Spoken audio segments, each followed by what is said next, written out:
Okay, let's look at question number 6. The function f and g have continuous second derivatives. The table above gives values of the functions and their derivatives at selected values of x. Let k of x equal f of g of x. Write an equation with a line tangent to the graph of k at x equals 3. Okay, so all you got to do is remember that k prime means f prime of g of x times g prime of x. In other words, what I'm saying is that all we have to do is remember the chain rule.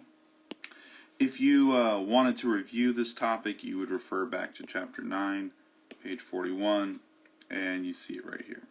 Okay? But that's all we're applying, so now all I got to do is go through. We're doing this with x equals 3. So I'm going to do f prime g of 3 times g prime of 3.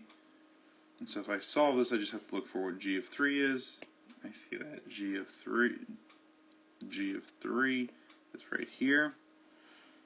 And that gives me 6. So now I have f prime of 6 times g prime of 3. So now I'm just going to go ahead and look back here and look for f prime. What do we look at? F prime of 6. F prime of 6 is 5.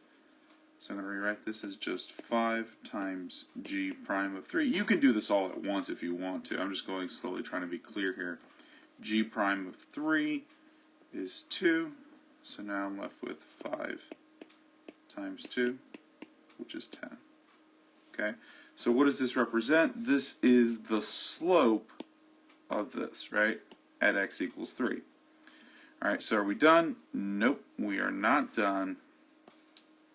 We have to use the equation y minus y1 equals mx minus x1 to write the equation, right? This is known as the point slope form. So we know that 10 goes here. We know x1 because the question asks us to solve for x of 3. So we have 3. And now all I need is to figure out what y1 is. So if we recall, it tells us here that k of x is equal to, sorry, I'm looking for a color here, let's go with orange. It says here k of x is equal to f of g of x. So if I'm looking for k of 3, then I'm looking for f of g of 3. So I have to look when g is 3. When g is 3, it is 6. So this is saying f of 6. Let's try to keep this separated from everything else. How do I solve f of 6? Well, I say when x is 6, what does f equal to? 4. So now I know this value is 4. And this is sufficient. You can leave it as such unless it specifies, and there's your answer. So hopefully that makes sense, and I'll see you on the next one.